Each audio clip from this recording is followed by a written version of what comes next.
Welcome to AI Stopwatch, dispatches from a world racing to extinction. My name is Tango Batelli, and this is the Daily Digest for Monday, July 27th. Grubstakes. NVIDIA's big bets and empty gestures, worrisome but unreported prompts, and more. By Mitchell Howe. NVIDIA bets big on its customers. Gold rush fables only apply if the gold is going to run out. The Wall Street Journal reported today that NVIDIA, the world's leading AI chip maker and most valuable company, is in talks to guarantee $250 billion in financing to allow OpenAI to lease a 10-gigawatt data center project. Yes, big numbers are hard to wrap our heads around. I assure you that these are really big numbers. I don't think I'm taking any reputational risk in claiming that these numbers will fuel the talk of circular financing, popular with those who argue that AI is a bubble that may already be bursting. Among promoters of such narratives, circular financing is used to suggest that the AI industry is a house of cards. This tends to smuggle an invalid argument in with a valid one. The valid argument is about brittleness. If AI's investment is coming largely from its own suppliers, then losses by AI companies could ripple up and back down the supply chain, triggering a chain reaction of defaults and credit squeezes. The invalid argument, usually left implied, is about desperation. It says that AI companies are funding each other because no one else will, because everyone else thinks AI is snake oil and wants no part of it. The desperation argument is demonstrably false. Investors have been crawling over each other to gain exposure to Anthropic, OpenAI, SpaceX, and others. SpaceX IPO had a sizable pop before coming back down to Earth, and is now trading very close to where it opened. NVIDIA is often described as selling the picks and shovels of the AI rush. In the traditional gold rush narrative, people who grub for ore are fools, and the real money is in mining the foolishness. That story is largely folklore. Many of the California miners' suppliers went bust, too. But regardless, the applicability of the analogy hinges on whether the AI gold is going to run out and leave investors empty-handed. NVIDIA obviously doesn't think so. The shovel merchant is effectively grubstaking now, the term for provisioning miners on credit, in the form of a share of the treasure. Bloomberg reports today that the company is investing $5 billion in SSI, that's Safe Superintelligence, the secretive startup founded by Ilya Sutskever, one of the three godfathers of AI. Sutskever was OpenAI's chief researcher before leaving in 2024, following his failed attempt to oust Sam Altman as CEO. That $5 billion is tied to NVIDIA chips, expected to 10x SSI's compute within a year. The company has yet to release or even announce any products. Spreading investment around on long-shot bets like this is consistent with the belief that the gold is in no danger of running out, even if it's hard to guess who will find it. I don't think the gold is going to run out either. Not if companies are allowed to keep mining in the direction of superintelligence. I think a lot of the picks and shovels will change hands, as we've seen with SpaceX renting huge data centers to Anthropic, but I expect the veins to keep getting richer and hotter, right up until the moment someone delves too greedily and too deep. The least they can do. The Open Secure AI Alliance is little more than a second open letter.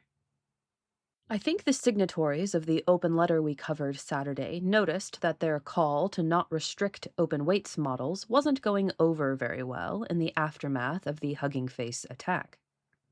While they had no trouble collecting random endorsements from businesses and their mouthpieces on social media, most who had heard the story were thinking about what it would mean for the capabilities used to hack Hugging Face to become available to anyone capable of making an account on Hugging Face. Because that's the world these signatories are explicitly calling for.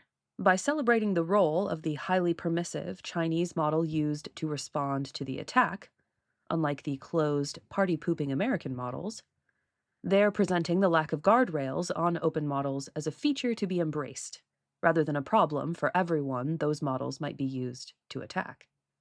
Today, many of those same signatories, led by NVIDIA, are responding to the concerns by announcing an Open Secure AI Alliance.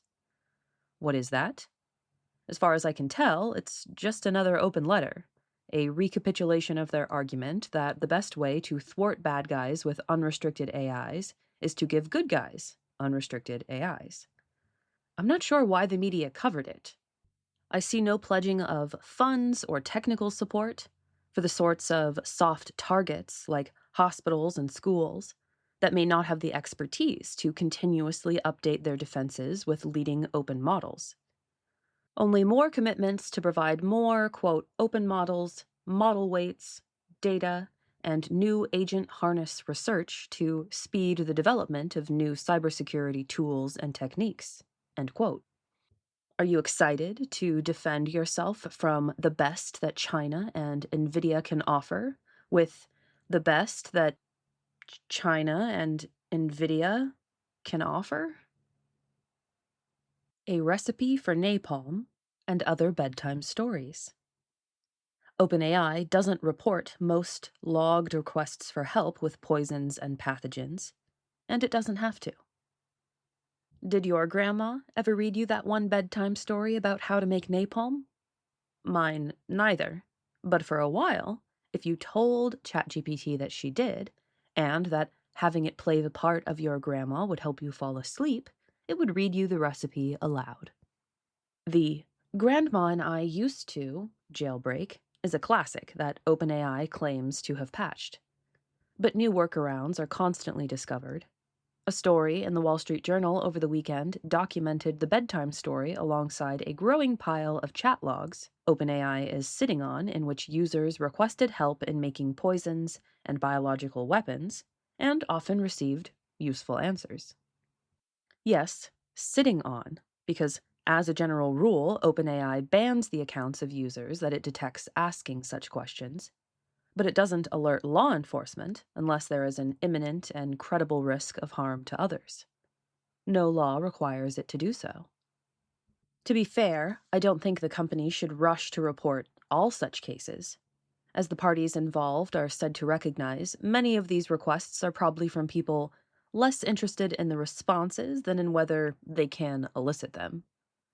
And even if the authorities were equipped to look into every concerning query, I think it could be dystopian for them to do so. If every teenager driven by curiosity to a copy of the anarchist cookbook were investigated as a terror suspect, my high school would have had black vans parked outside it multiple times a week.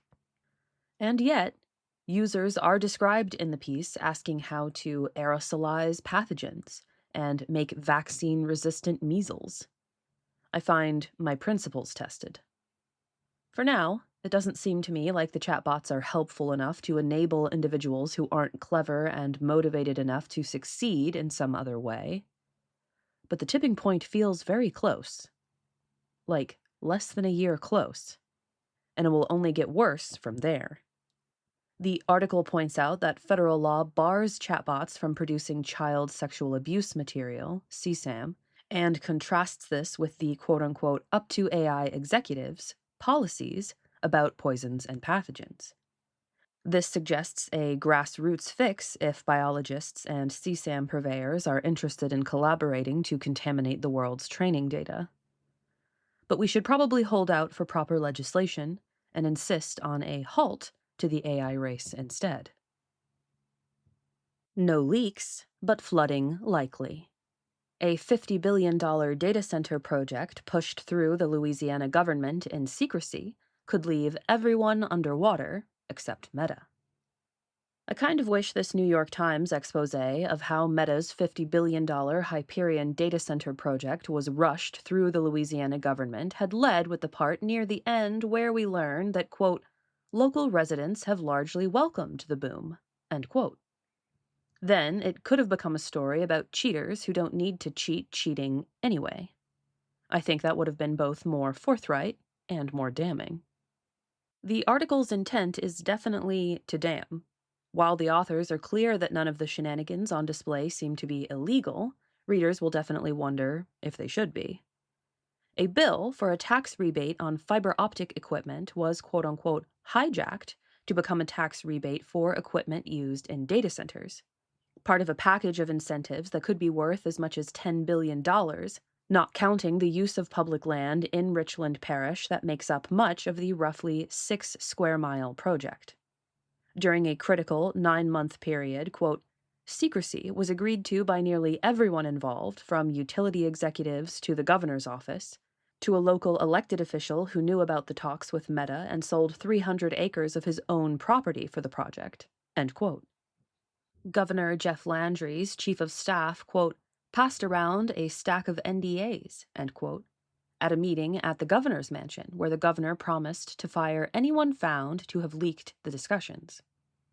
That official who sold 300 acres likely did so at a valuation roughly 10 times what that land was worth before the project was announced.